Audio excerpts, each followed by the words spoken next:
Okay, we're live. Can everyone hear? Yeah. Good. Okay, welcome everyone to the Stony North Primary School Week 8 Term 2 Assembly. We're in a secret location. You can see we've got some microphones here, some earphones. I'm talking very loud. I'm going to turn myself down on number 4. We're in the podcast room, so it's pretty cool. Hopefully you can hear us really clearly. Alex, say something. Hello. Michaela. Hi. See how clear that is? And Alex can even press a button. Go for it, Alex. Press a button. Why'd you pick that one? Pick something else.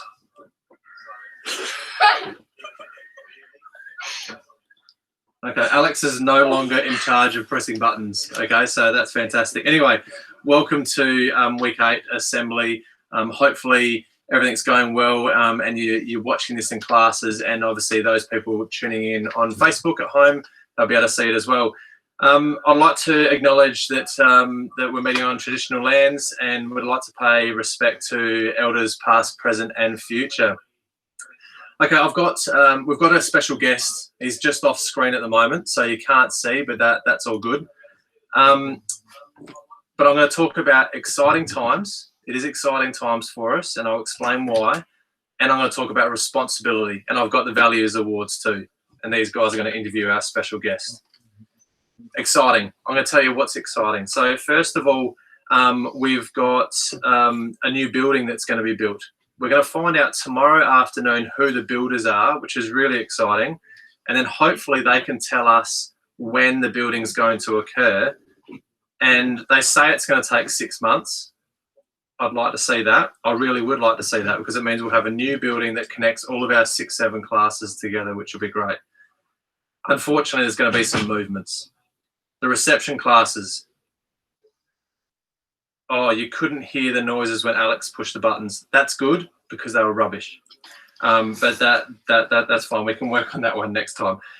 Unfortunately, there's going to be some movement. So the reception classes, they're going to move to Miss Harding's class. Miss Harding's class is going to be moving to the science room, and that means that science will go to each class. So all science will happen in each class, and we'll also be using the kitchen space for that. So that'll be a little bit exciting. Miss Packard's planning some cooking with some upper primary students, which I look forward to testing out. Mrs. Martin and Mr. McGuinness's classes will be moving to the reception classes, and Mr. V's class will move to the library. So that means that we're not going to be able to use the big library space like we did, like we have been, and that's going to be a bit painful. So we're going to have to work on ways to be able to have that happen. But we're getting a new building. So to make an egg, we've got to crack some omelette. So to make an omelette, we've got to crack some eggs. So unfortunately, it's going to be a little bit hard times for the next 6 months, but I look forward to having a new building. Okay. Here's our award winners. So we've got I'm going to leave responsibility awards at the end, because it leads onto my story really well. Respect award goes to the following people: Kona Bury, Layla Hobbs, Hamish McDonald, Quinton Rivet, Faith Spencer, Taylor Kimber, Rafe Dennis Bates, Layla Culbertson, Ruby Anderson, Tiana Culbertson, Kaylee Reschke, Maddie Hilda, and Max Radzi. Give them a big round of applause. There is an applause button. I can hear that, but you may not be able to. That was actually quite good. You'd be a good DJ, I think, Alex. Well done. You chimed in really well. Resilience Award goes to Milana Vander Weston, Dean Singh, Levi Vater, Amber Yates, Callum Whiting, Sydney McLaughlin, Lee Kirkhope, Cooper Nelson, Declan Bury, Maya Miller, Lola Peters, Keely Martinot-Tweedy, Mackenzie Boyle, Macca Boyle, and Amy Dyson. Congratulations to those people winning Resilience Awards. Imagine a really cool sound effect of people cheering and laughing at that very moment, because that's what Alex just pressed. The last one is the Responsibility Award. Scarlett Teely, Jeremiah Butler, Harmony Parker, Bridie Knoll, Riley Broadwood, Kale Adamson Nader, Dane Crows, Peyton Saw, Angel Palmer from last week, so well done, Angel. Peyton Fowlis. Peyton, that's your sister. Yeah. Chase Quigley. She's famous now. That's cool. Chase Quigley, Jai Smith, Ryder During, Charlotte Hocking, Alyssa Bueno, and Billy Cohn. Give them a big round of applause. Press the button. Fantastic. Great. If only you can hear, we're going to see if we can sort out, because we've got lots of buttons here that we can press that make different sound effects. If only. All right, here's my story. It's not really a story about individuals, but it's a story about what we've done over the last 8 to 10 weeks. It's been very interesting to see different levels of responsibility that everyone's had to pick up over the last 8 to 10 weeks. Because of COVID, it's been different. You know, it's been challenging, but it's also been very different. So the first is the community responsibility. What have the community had to do? They've had to work on their social distancing. They've had to work on staying inside. They've had to work on only doing essential tasks. So not going to the playground when those things were shut, those sorts of things. So that's what the community have done. And I tell you what, South Australia has done a fantastic job of doing that. So, which is why we can hopefully open things up a lot sooner. There's been some school responsibilities. So the school has been responsible for creating the online learning environment, which was worked initially, and then obviously we didn't need it anymore. To ensure students wash their hands regularly. We had that much liquid, like hand gel in the school. It was fantastic. Our playgrounds are cleaned every day, and we've got cleaners going around, and we've organised that, which has been great. And obviously our online assemblies now, we've thought, no, we have to continue doing some form of assembly. So we've done that. Parents have been responsible they had to educate their kids. Their kids were home for a period of time. So they've had to do some things they're not really used to. But not only is it just about the literacy and numeracy, but they've also have to work on all the social stuff, you know, following up when brother and sister have an argument. You guys don't have arguments with your brothers and sisters, do you? Never. Yes. Okay. Thanks for your honesty. Thanks for Taylor. Don't know about Alex. Yeah, but mum and dad have had to work on that, because generally off you go to school and then we have to deal with it, which is great because we love it. But also the engagement factor, you know, having kids sit at home non-stop, that would have been pretty hard. And that's an extra responsibility on parents, which they did very well at. But this is the part I love. Students have had more responsibility. Not only have they had to use hand gel and hand wash and all those sorts of things, but how many junior primary kids now can unpack their bag really easily in the mornings without parents there, because parents haven't been allowed to come into the class, and they've done it really easily. I had a student the other day, and I was in my moment of silliness where I went to give a high five, and a 6-year-old said, no, elbow high five. That was good, elbow high five. Thank you. And I love the fact that now students are aware of that, so they're accepting that responsibility as well. And we've got other ways that students are responsible because they've got their own learning goals and so forth as well. We've also, I'm going to pick on a few students. They found it really, really hard to let go of mum and dad, and that's perfectly normal. But they were responsible because they kept trying different strategies over and over again, and they're now successful. They know who they are. I'm not going to say them out, but they are in the junior primary unit, and they've worked really, really hard on breaking away from mum and dad and using those strategies. They were responsible for the strategies. So the thing is, to accept responsibility, you have to act. If you don't act, then you're not really accepting that form of responsibility. I want to give you some examples. If you've got friendship issues and you don't do anything about it, then you're not accepting any form of responsibility, and you're wanting everyone else to solve the problem for you. If you've got learning concerns and you don't really know what to do, it's your responsibility to go and speak to an adult or a friend in the room to try and sort out what the learning issue is.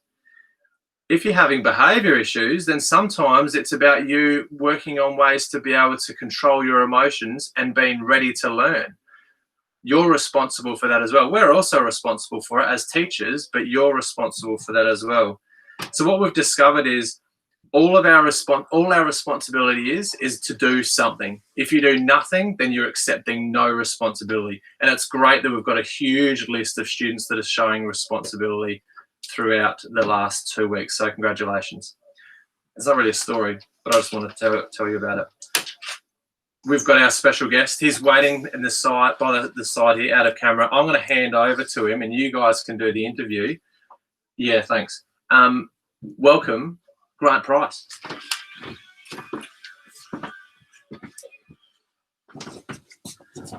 Thank you, Mr. Wilson. Good job. So, hello Grant, I'm Alex and this is Michaela. How was your weekend? Very good. And yours? Pretty good. What did you get up to? Just the normal, riding horses. Okay. We did some weeding because those were really big ones. Excellent work. So let's get into it. So do you want to introduce yourself and what you do on a daily basis? Yeah, I'm Grant Price. I drive for Gilbert's Transport based out of Adelaide. We do Melbourne to Darwin refrigerated freight. I'm also a fitter and turner by trade and work as a terminal operator for Pacific National. Okay. First question, how do you balance driving and sleeping? It's all about trip planning. So you work out your trip, you know what you got to do, and then you manage your fatigue around what you've got to do. Nice. Do you have a special license and how's it different? I've got a multiple combination license. It takes about 2 years to get. You can go to a heavy combination, which you can tow one trailer. Then you go up to multiple combination and you do about 20 hours of training before they'll sign you out. And what did you study? Like, did you have to study anything? No, there's no study to it. Do you have to travel out of state regularly? I've been driving for 12 years. Here's some geography for you. I've been to Melbourne, Brisbane, Charters Towers, Corumba, Darwin, Kununurra, Alice Springs, Longreach, and anywhere in between. Where do you go the most? Alice Springs. What sort of products do you transport? Refrigerated and general, so anything that goes in a fridge or a freezer, we take up and down the road. What company do you work for? Gilbert's Transport. Can you travel with passengers or do you go alone? It depends on who you work for. My company's a family-based company, so we're allowed to take passengers as long as we ask management. Do you ever get lonely? Yeah, you do at times, but listen to a lot of podcasts and radio and that, so you've got plenty of things to pass the time. Yeah. What is your favourite thing about truck driving? Getting out on the open road and also knowing that what we're doing is helping everybody. By carting food, everybody's got to eat and drink, so what we're doing is helping someone out. That's good. How has the school changed since you were here? Physically, the kindergarten and the office is obviously here. I went to kindergarten on Quorn Road by the tennis courts. Yeah, same. Very good. Same. You'd be one of the last, wouldn't you? Mm. And then obviously the gym is all new, but the technology, having this, we didn't have this. We didn't have the iPads or all the internet access that you've got now, and the communication is unreal compared to what we had when we were here. Has there been any changes about your job during COVID-19? My job hasn't, because we're classed as essential workers, so it actually hasn't changed other than to go into the Northern Territory, we've got to fill paperwork out to go into the state. Last question. Do you watch Outback Truckers? No, I don't. So you don't wear singlet, shorts and thongs? I have been guilty of doing that, yes. Thank you for coming. It's been cool to see what you do as a truck driver. Now, well, I've got you girls. Where do you see yourselves in 10 years' time? Working at McDonald's. No idea, but apparently I'm a good DJ, so. Study hard, work hard. Yeah. Thank you. That's No worries. Grant Price for you all. Cheers.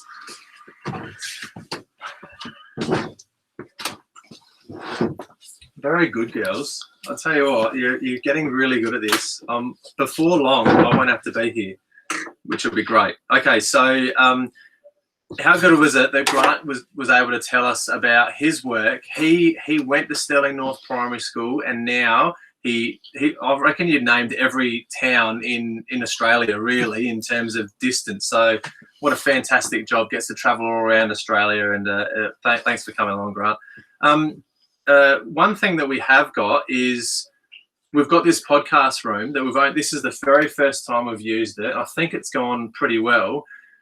And we've also got our own YouTube channel, which isn't quite live yet, but we need to think of a name. So if you get the opportunity, if you go into Google Classroom, you'll see this assembly. You might be able to post your thoughts on the name of our podcast channel, because we want to create a podcast channel, and also our YouTube channel.